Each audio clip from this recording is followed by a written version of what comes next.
Essuula ey'ekkuminemu. Suulanga emmere yo ku mazzi, kubanga oligiraba ennaku nnyingi nga ziyiseewo.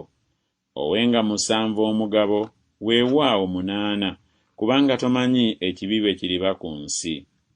Ebire bwe bijjula enkuba ne biyiika ku nsi, n'omuti bwe gugwa okwolekera obukiika obwa ddyo oba obwa kkono, mu kifo omuti mwe gugwa we gulibeera.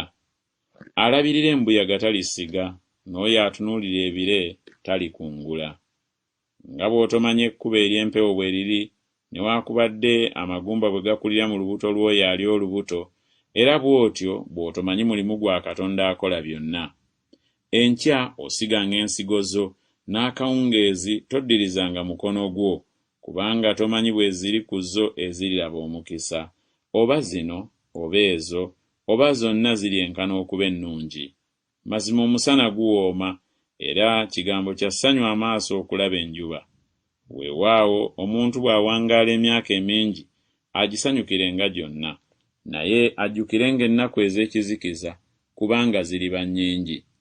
Byonna ebijja butaliimu. Sanyukiranga obuvubuka bwo ggwe omulenzi, omutima gwo gukusanyusenga mu nnaku ez'obuvubuka bwo.